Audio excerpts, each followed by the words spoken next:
Mesdames, Mesdemoiselles et Messieurs, bienvenue dans la deuxième et dernière partie du Grand Talk qui reçoit aujourd'hui une des personnalités politiques qui aura marqué la scène politique ivoirienne, Monsieur Meleg Théodore. On en a beaucoup parlé dans la première partie de l'émission, homme de culture avéré, reconnu, Monsieur Moses Dianko.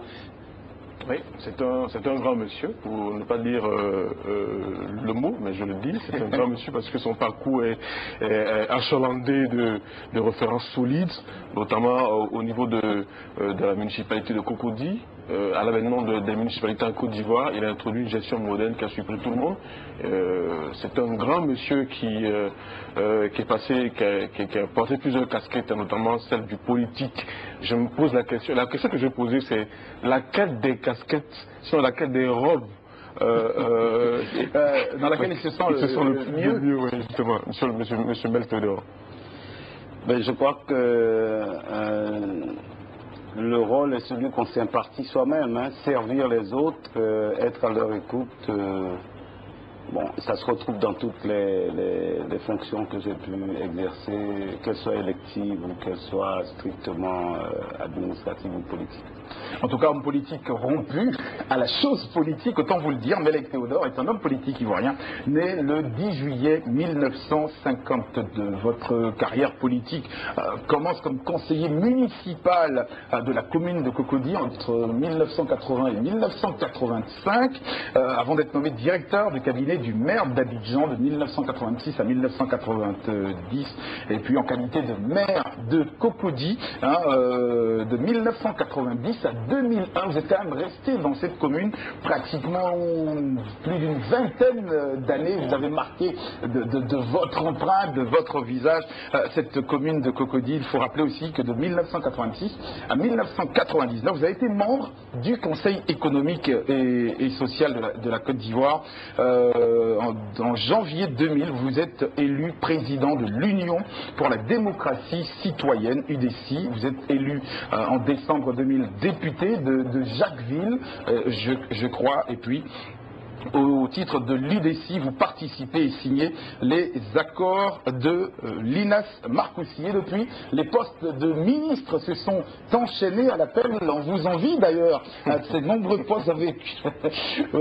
Autant vous le dire, vous avez été ministre de la ville et de la salubrité urbaine. On parlera d'ailleurs de ce ministère-là que vous avez occupé et de ce fameux carrefour de l'Indénié, baptisé aujourd'hui Carrefour Meleg Théodore. Et vous en saurez un peu plus sur ce fameux carrefour. Vous avez été ministre de la culture et de la francophonie. Vous avez été ministre des sports, la campagne des éléphants en 2010 au mondial. Vous avez été ministre d'État, ministre de l'intégration régionale, et sans oublier qu'avant toute cette fonction politique, vous avez été directeur général d'une compagnie de téléphonie, de télécom pour être plus simple, Télécom Ingénierie. Votre CV est quand même assez lourd, monsieur le ministre. On vous l'envie. Alors, un ministre de la République, ça fait quoi? Ça sert à quoi? On a plus l'impression que les ministres, en règle générale, se promènent plus avec la caisse du ministère qu'avec les dossiers brûlants. Peut-être que j'ai omis de faire cela, mais je ne crois pas que ce soit la destination et le rôle d'un ministre. Donc, il faut dire que nous sommes tous dans une nation qui est jeune, qui est en mutation. Nous sommes poussés par le bas par une génération qui est très pertinente, très compétente et qui en veut, et nous sommes écrasés par le haut par une certaine gérontocratie qui a fait que notre génération, c'est-à-dire ceux qui ont aujourd'hui entre 60 et 65 ans, nous avons pratiquement, je devrais dire, échoué dans notre mission politique, quelles que soient les compétences que nous pouvons avoir, parce que à notre âge, dans les autres pays, les hommes politiques ont non seulement occupé des fonctions que peut-être nous ne pouvons pas leur envier, mais ont eu la capacité de transformer et de changer les situations. Donc le ministre, c'est le chapeau politique, mais pour qu'il soit efficace, il faut que, comme on dit, ils ne partent pas avec la caisse, mais que la caisse puisse effectivement être mise au service de la population et qu'on puisse réaliser des projets pour la population. Ça fait 15 ans aujourd'hui que l'IDECI existe. Est-ce qu'on peut faire un bilan? On a l'impression, permettez que j'utilise l'expression à défaut, que vous faites toujours figure de petit poussé dans ce paysage politique ivoirien. Mais parce que les gens aiment la démagogie, ils aiment le tribalisme, ils aiment tout ce qui est ostentatoire, qui est ostentatoire et que très peu ne focalisent sur un projet de société. Je veux dire, alors essayons aujourd'hui, n'ayons pas peur des mots. Oui, allons-y. La Côte d'Ivoire a traversé une crise qui est très grave. Et comment on l'a résolue? En faisant du rattrapage, une théorie, comme on a fait de l'ivoirité, une autre théorie, et les uns et les autres se sont recroquevillés sur eux-mêmes Monsieur Melaye, en disant, oui. Si je dois aller à une consultation politique, eh bien, il faut que ce soit en faveur de quelqu'un de ma tribu. C'est ça la Côte d'Ivoire aujourd'hui. Monsieur Melaye Théodore, on ne va pas refaire le débat, on le sait, tout le monde a vécu les affres justement de cette politique-là, mais quel bilan faites-vous 15 ans après de votre parti politique? Quelles sont les grandes avancées, les grands acquis et peut-être, et pourquoi pas, les partis aujourd'hui? Écoutez, d'abord, il faut savoir que dans la signature des accords de Dina Marcoussi, nous avons été partie prenante. Mais nous sommes opposés à la modification constitutionnelle, à la suspension de la Constitution. On n'était pas nombreux à l'avoir fait. Je pense que pour un parti politique, dans la situation qui était la situation du moment, c'était important. Et c'est quelque chose qu'il faut inscrire à notre actif. Nous avons participé, nous avons arrondi les angles. Vous savez que les petits partis, il y a un pays que je ne voudrais pas citer, mais où il n'y a eu qu'un seul député et que les gros partis étaient bien obligés de s'accommoder de lui, alors que tout le monde le vilipendait et personne n'en voulait, pour qu'un gouvernement soit formé. Donc je pense que de ce point de vue-là,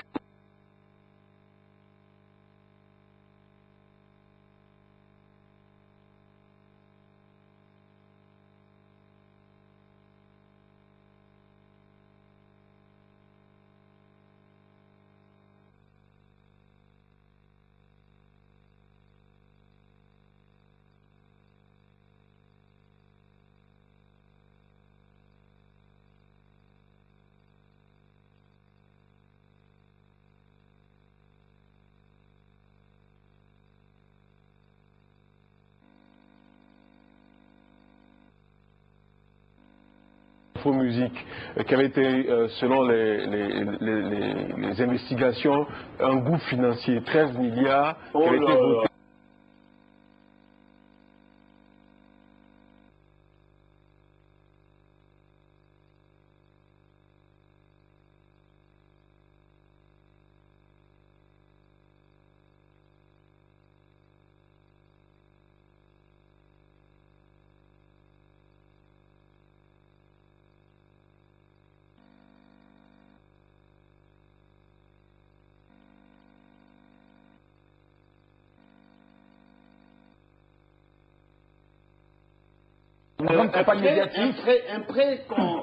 un pré-festival qui a été organisé, où vous avez eu Luc Dibé, la famille Marley, Myriam Makeba, tous les grands sont venus ici pour soutenir le projet. Mais le gouvernement n'a jamais financé le festival qui devait avoir lieu en 1999, en décembre, et qui n'a pas pu avoir pour les raisons que l'on connaît. Pour les raisons que l'on connaît. On va parler maintenant. Mais sinon, vous pouvez aller regarder dans les livres les comptes de la nation. C'est pas compliqué de regarder et de voir si oui ou non. On va parler de questions d'actualité. La question qui divise. Hein, vous avez été très proche du président Rikonan Bédié du TDCI-RDA et ce fameux appel de Daoukou Daoukro qui divise le PDCI. Je ne suis pas concerné. C'est vraiment, c'est du lait chaud laissé à ceux qui sont concernés. C'est un appel qui s'adresse au RHDP. Vous avez été membre du PDCI RDA. Oui, mais je ne me sens pas qu'ancien concerné. membre, comment vous analysez cet appel? Vous trouvez que Bédier aurait dû ou pas dû le faire? C'est un chef politique, je crois, qui sait ce qu'il fait.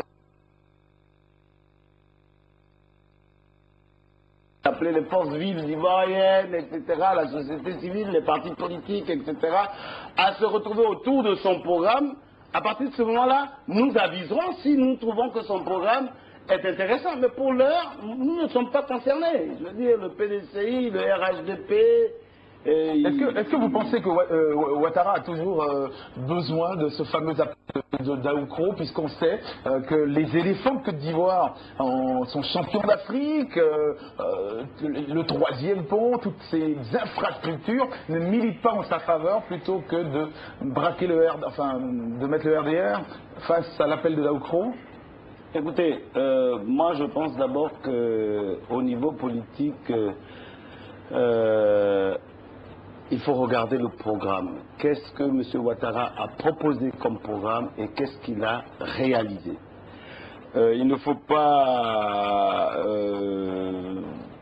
se contenter de regarder, c'est comme lorsque vous parlez de Carrefour Mel, tout le monde oublie qu'avant il n'y avait pas un passage, maintenant il y a un passage, on dit pourquoi il y a de l'eau dedans. Bon. Mais c'est la même chose.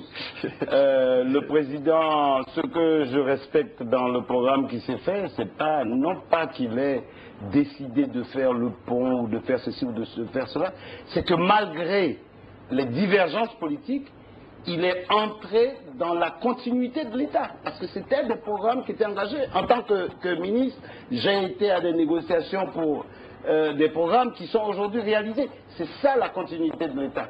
Et pour ça, je tire mon chapeau. Mais j'attends de voir. Il y a un certain nombre de problèmes. On en a parlé avec les artistes tout à l'heure. Il y a beaucoup de problèmes, beaucoup d'attentes. Vous qui êtes opposant, vous êtes opposant. Ah bien sûr. Ouais, alors, je ne crois pas que il y a forcément des bémols dans ce qu'il fait, dans sa démarche. Est-ce qu'il y a des choses qui ne fonctionnent pas que vous avez pu attirer son attention pour dire, monsieur... Mais mon travail n'est pas d'attirer son attention. Vous êtes opposant, monsieur oui, je suis opposant. Moi, je propose une alternative. Votre alternative, c'est quoi? Mais vous proposez une alternative à quoi exactement? Parce que si vous proposez une alternative, c'est que vous avez pointé du doigt un problème. Quel est le problème? C'est pas un problème. Oui, nous sommes dans un pays qui est sous tutelle de l'Occident. Alors quels sont les... Non, mais laissez-moi, vous avez posé la question. Allons-y, monsieur. Alors, nous sommes dans un pays qui est sous la tutelle de l'Occident, à tout point de vue, bridé par le FMI, bridé par la Banque mondiale. Et nous sommes dit, bon, ben voilà, maintenant qu'on a un spécialiste de ces questions-là qui est là, il se rendra compte lui-même des brides que nous avons. Mais je peux citer plusieurs contrats, le contrat sur l'eau, le contrat sur l'électricité, et bien d'autres contrats encore, qui sont venus renforcer la mainmise de l'Occident sur notre... Alors quand est-ce que nous serons libres d'aller, peut-être à petits pas, mais d'aller à pas régler et d'aller à la résolution des problèmes fondamentaux qui se posent pour nous. C'est ça tout le problème. Ce n'est pas de s'insulter, d'estimer que parce que le président a dit telle chose, il faut dire le contraire pour montrer qu'on est opposant. Non, il y a des problèmes fondamentaux. Quid de l'eau? Ils sont en train d'essayer de trouver des solutions. Chapeau. Parce que il n'y a pas une ville comme Abidjan, on dit qu'on est 4 millions. Moi, j'y crois pas. Je pense qu'on est au moins 7 millions à Abidjan. Une ville comme Abidjan, il n'y a pas d'eau. Nous vivons avec la moitié de la journée sans eau. J'attends les résultats concrètement. On a commencé à être délestés. De ce point de vue-là, la réalisation du barrage de Soubré, qui était prévu depuis longtemps, est une très bonne chose. Donc, il faut rendre à César ce qui est à César quand c'est bon, mais il y a des choses sur lesquelles nous attendons. Et nous allons à une campagne électorale. Je ne vois pas pourquoi je me mettrai maintenant à taper sur le gouvernement pour prouver quoi. Je viendrai le moment venu apporter le bilan, parce qu'il n'est pas caché, il est connu de tout le monde. Il faut faire, comme je dis, il faut faire toujours des investigations et venir avec des chiffres et des éléments qu'on peut opposer aux autres. Et nous verrons qu'est-ce qui a été promis par l'équipe actuelle, qu'est-ce qui a été réalisé. Je repose la question de Varol. Vous avez sûrement des choses à conseiller. Qu'est-ce que vous avez... Mais j'ai conseillé la réconciliation. Ouais, c'est la première chose. D'accord, oui. Parce que pendant 4 ans, c'était invivable pour nous. Vous le savez très bien. Nous nous sommes engagés, je me suis engagé personnellement, vous pouvez le voir sur ma page Facebook, avec le président, nous lui avons transmis ce sur quoi nous n'étions pas d'accord. Les Ivoiriens ont faim, les Ivoiriens ont des difficultés. Il a accepté cet aspect d'échange possible, je le salue, je veux dire. Mais ce n'est pas mon programme qu'il est en train d'exécuter, donc permettez que... Le moment venu, vous puissiez vous exprimer. Voici. Alors, je repose la question de Varol. Vous serez candidat aux élections. Il aime sa question de Allez, vous serez candidat aux élections, monsieur Mel? Non, c'est pas. Nous sommes des faiseurs de rois. Nous sommes des faiseurs de rois. Alors, on va parler d'actualité, puisqu'on parlait, monsieur le président de l'UDC, on parlait de présidentielle 2015, et notamment ce coup de théâtre dans la politique ivoirienne, avec la démission sensationnelle du président du Conseil constitutionnel, autant le dire, Francis Vaudier. Quelle analyse faites-vous justement de cette démission du président Francis Vaudier? Est-ce que c'est une fuite en avant? Je ne sais pas. Je ne connais pas les problèmes internes. On parle de ce fameux article 37 qui disqualifierait Ouattara. Je ne suis pas le genre à propager des rumeurs ou à me contenter de rumeurs. Il y a eu des dissensions au niveau de son conseil. De quoi s'est-il agi? Il ne s'est jamais exprimé sur la question. Je ne peux pas prendre de position, sinon de dire simplement que c'est dommage qu'à quelques mois des élections, nous soyons rendus à cette situation-là. Mais je rappelle pour mémoire que juste avant les élections de 2010 aussi, à la même période, quasiment jour pour jour, l'ancien président de la République a nommé un autre magistrat, enfin une autre personnalité à la Cour constitutionnelle. On a entendu les mêmes cris, les haro sur le baudet, etc. Vous pensez que le scénario se répète? Je pense que, gagner les élections. Vous savez, je pense que les gens ont un agenda caché et pendant que vous parlez de questions de développement, de questions qui préoccupent les Ivoiriens, de choses qui sont terre à terre, les autres planent. Bon, on les laisse planer, et puis peut-être que les gens sont masochistes aussi. Alors relativement au discours ambiant, on parle de discours de Daoukro, l'appel de Daoukro précisément. On a vu récemment Essi Amara, qui est candidat déclaré aux élections 2015, s'afficher avec une photo où on voit M. Bédier le prendre par la main. Cette image-là ne trahirait pas-elle quelque chose que vous voyez en filigrane? Écoutez, moi je vous ai dit off tout à l'heure que le président Houphouët-Boigny nous avait reçu un petit groupe et nous avait dit dans une vingtaine d'années nous comptons sur vous.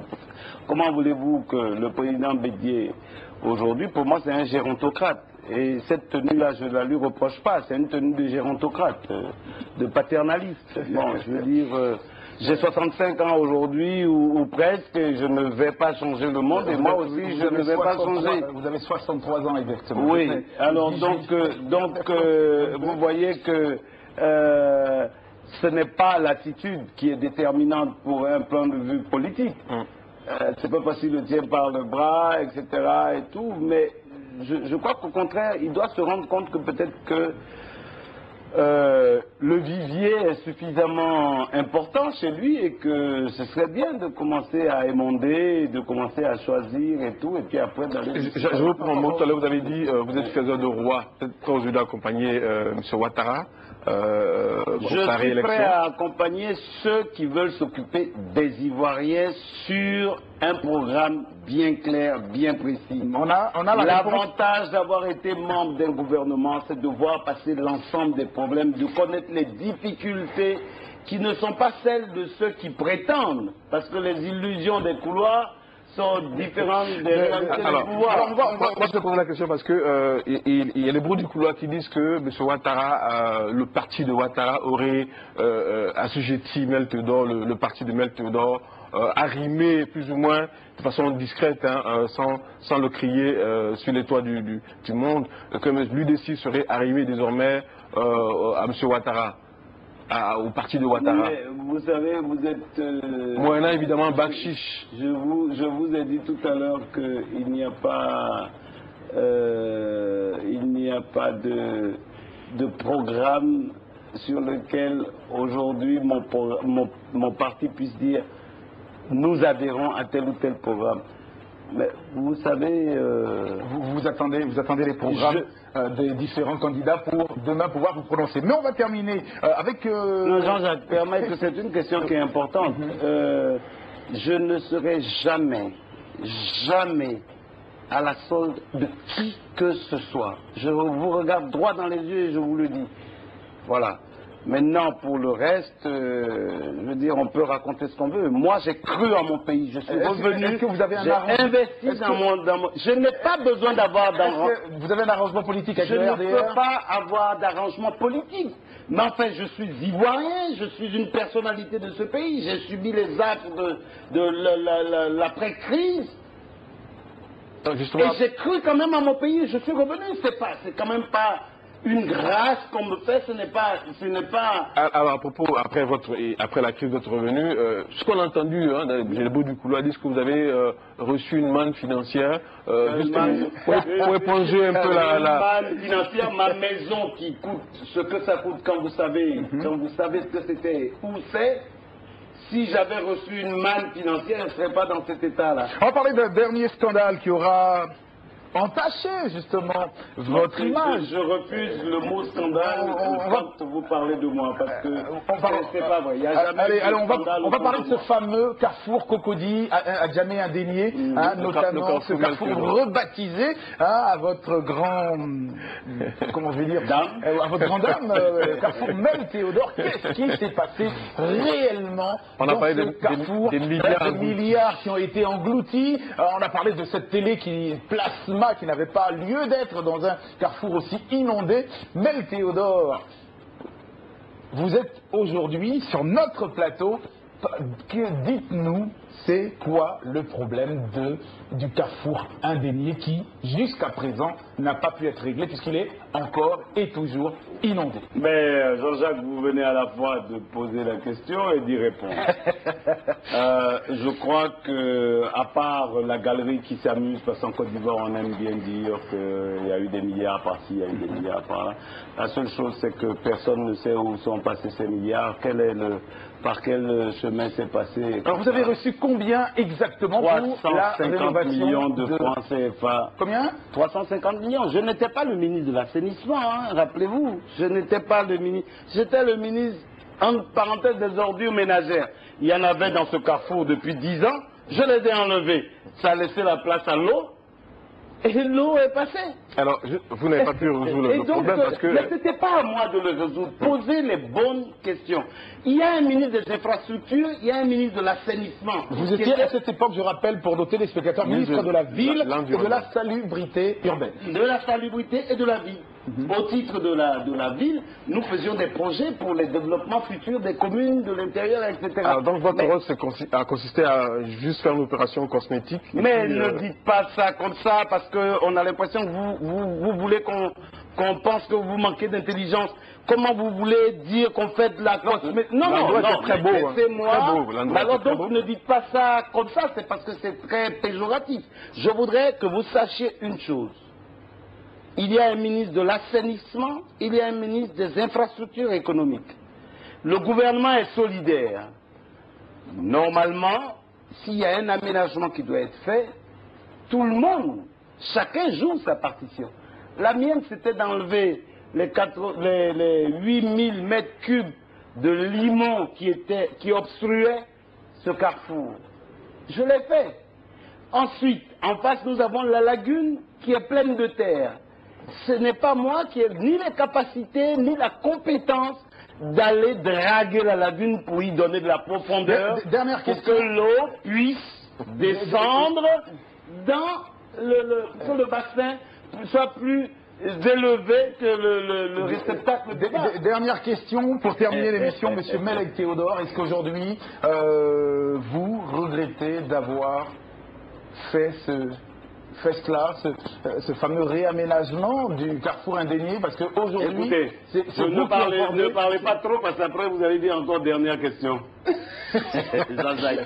Non, ce que je veux dire, c'est que personne n'était objectif dans cette affaire parce qu'on était à la veille des élections, etc. etc. Aujourd'hui, le carrefour Chardy que j'avais à l'époque arrangé de la même façon a été réarrangé par le maire du plateau. Et je trouve ça resplendissant. Pendant près d'un an au carrefour de Fraternité Mater, c'était tout aussi resplendissant, c'était beau, sauf quand il pleuvait. Mais qu'est-ce qui a changé aujourd'hui? Quand il pleut, on est toujours dans le lac. Ce qui veut dire que le problème n'est pas attaché à M. Mel Théodore, ou bien que M. Mel Théodore n'avait pas le savoir-faire. Aujourd'hui, on a injecté des milliards, parce qu'il y a le Talveg qui a été repris, il y a un certain nombre de travaux d'infrastructures très importants qui ont été réalisés. Mais espérons qu'un jour, un gouvernement se rende compte qu'il va falloir simplement draguer la lagune pour lui rendre d'abord sa nature première, et que ça pourra permettre peut-être à l'eau qui est envoyée vers la lagune de trouver son chemin et de s'en aller. En tout cas, jusqu'aujourd'hui, le carrefour de l'Indénié continue de prendre l'eau de toutes parts. Et nous espérons qu'un jour, la solution sera trouvée. Il était l'invité politique du Grand Talk, Monsieur Melek Théodore. Merci en tout cas d'être venu dans cette émission. C'est un dernier mot. Mais Jean-Jacques, je voulais remercier Vox Africa, qui est pour moi justement une des initiatives sur lesquelles je pense que tous les Africains devraient apporter un appui. C'est comme ça que nous saurons être. Peut-être que nous n'avons pas encore nos propres satellites, mais peut-être que c'est aussi ça l'enjeu. C'est pas de se considérer comme des Indiens parqués dans une réserve, mais c'est de prendre nos propres initiatives et puis de nous aider les uns et les autres à réussir. Et félicitations et merci de m'avoir invité. Merci aussi à mon jeune frère. Vous avez essayé d'être gentil, mais bon. Bon, on n'y est pas allé. Chacun a fait son boulot. Vous vous êtes bien défendu, on peut le dire. Je rappelle que Monsieur Melek Théodore est le président de l'Union pour la démocratie citoyenne, un parti politique ivoirien. Moses Diaco, merci de t'être prêté au jeu, d'être notre journaliste consultant. Merci d'être resté en notre compagnie. On se retrouve la semaine prochaine pour un autre numéro du Grand Talk, l'émission qui n'a pas peur des mots.